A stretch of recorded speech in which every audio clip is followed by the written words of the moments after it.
कृष्ण माऊली आज परत एकदा ब्लॉग बनवतोय। टायटलवरून तुम्हाला समजलं असेल काय आहे ते, तर मग चला जाऊया, पुढचा प्रवास दाखवतो सर्व। आज संगवरून ट्रेन पकडून आपण परेल स्टेशनला उतरणार आहोत। परेल स्टेशनला आलो आहे आता आपण। इथून टाटा हॉस्पिटलला जाणाऱ्या रस्त्याने निघूया। इथे ब्रिजचं काम चालू आहे, त्यामुळे इकडे ट्रॉफिक कमी आहे।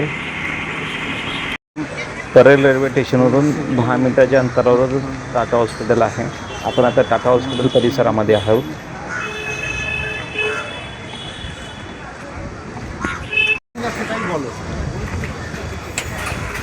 आपण अशा ठिकाणी आलेलो आहे ना, जिथे तुम्ही कोणत्याही साईडला बघा, फक्त पेशंट आणि पेशंट, मास्क लावून पेशंट वगैरे।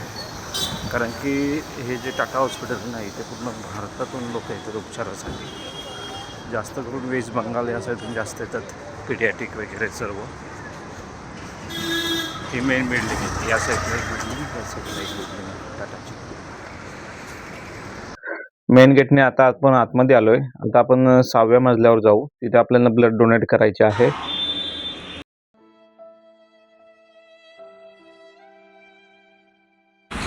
आपलं आता ब्लड डोनेट करून झालं, नंतर इथे ट्रेन लोकांना पण भेटलो। आता आपण चाललो आहे घरी, जाऊन ट्रेन पकडूया आणि जाऊया। रामकृष्ण हरी। टाटा हॉस्पिटलवरून आता आपण घरी आलोय। ब्लड डोनेट करून खरंच लय चांगलं वाटलं, कारण की आपण डायरेक्टली हॉस्पिटलला जाऊन ब्लड डोनेट करून आलोय। तिथे हॉस्पिटलला गेल्याच्या नंतर तिथे ओपीडीला मी जाऊन आलो। तिथे ओपीडीला ओळखीचे पर्सनल असल्यामुळे डायरेक्ट एंट्री भेटली, तिथे ओपीडीला जाऊन आलो। पिडियाट्रिक ओपीडीला जाऊन बघितलं तर 10-10 वर्षाचे, 5-5 वर्षाचे, 2-2 वर्षाचे, 3-3 वर्षाचे मुलं, कॅन्सरग्रस्त मुलं तिथे आहेत।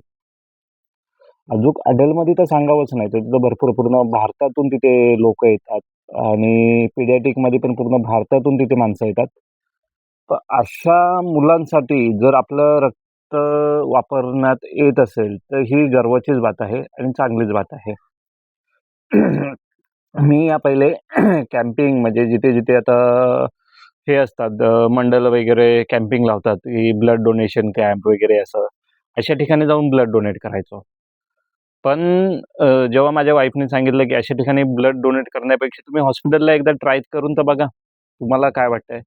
तर त्यासाठी आज मी गेलो होतो टाटा हॉस्पिटलला। पण मला आज खरंच लय चांगलं वाटलं की या हॉस्पिटलला आपण जेव्हा डोनेट करतो, तो पेशंटने डायरेक्टली ब्लड पेशंटसाठी यूज होतो। इमर्जन्सी पेशंट, तिथे असणारे पेशंटसाठी, सर्जरीसाठी लागणारे पेशंट, जे बाहेरून लांबून लांबून येणारे पेशंट असतात, त्यांना जेव्हा पण ब्लडची गरज पडते, तेव्हा तिथून ब्लड बँकेतून त्यांना दिलं जातं। हां, त्याच्या बदले त्यांच्याकडून अजून एक डोनर घेतला जातो। तो याच्यासाठी, जर एक डोनर जर त्यांची बॅग कमी झाली, तर दुसऱ्या डोनरकडून ती भरली गेली पाहिजे। पण जेव्हा आपण कॅम्पिंगमध्ये जेव्हा ब्लड डोनेट करतो ना, ते आपल्याला कार्ड देतात। पण त्या कार्डचा उपयोग फक्त आपल्याला किंवा आपल्या फॅमिली मेंबरला होतो। बाहेरचे जे गरजू रुग्ण असतात, त्यांना त्या कार्डचा उपयोग लवकर होत नाही। आणि इकडे-तिकडे फिरण्यापेक्षा, हे करण्यापेक्षा पेशंटला पण कार्ड असून पण फिरावा लागतो। बहुताच वेळा माझ्यासोबत पण या गोष्टी झालेल्या आहेत। काही जणांना ब्लड पाहिजे होतं, आपल्याकडे कार्ड अवेलेबल असून पण आपण त्यांना हे करू शकत नाही। कारण की मी भरपूर वर्षापासून ब्लड डोनेट करतो। गेल्या म्हणजे 3 महिन्यातून, 4 महिन्यातून ब्लड डोनेट करत असतो। तर कार्ड पडलेले आहेत माझ्याकडे। त्या कार्डचा उपयोग काय करणार आपण? जर ज्यांना कोणाला पाहिजे, तर मग तो माणूस कसं देणार? त्याच्यापेक्षा एखाद्या हॉस्पिटलला जाऊन ब्लड डोनेट केलेलं हे कधी पण चांगलं राहणार। कारण तिथं त्या हॉस्पिटलला इमर्जन्सीमध्ये जे ब्लड पाहिजे, ते आपल्या दिलेल्या ब्लडमधून ते वापरू शकतात।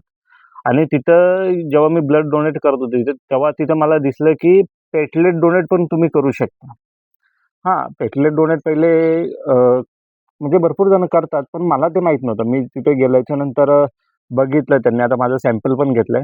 8 दिवसा 15 दिवसानंतर ते मला रिपोर्ट्स पाठवणार आहेत माझे, आणि त्याच्यानंतर परत प्लेटलेट डोनेट करायला पण जाणार आहे मी, आणि तिथे गेल्यानंतर परत एक व्हिडिओ बनवून परत टाकणार आहे।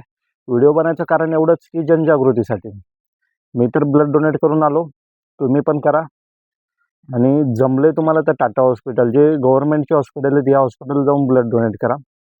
याचा फायदा असा की तिथे येणारे लांबून येणारे जे पेशंट आहेत, गावाखेड्यातून येणारे पेशंट आहेत, यांना जी ब्लडची कमतरता भासते ना, ती आपल्या एका उचललेल्या पावलामुळे कमी होऊ शकते. बाकी तुमच्यावर आहे. धन्यवाद. रामकृष्ण हरी.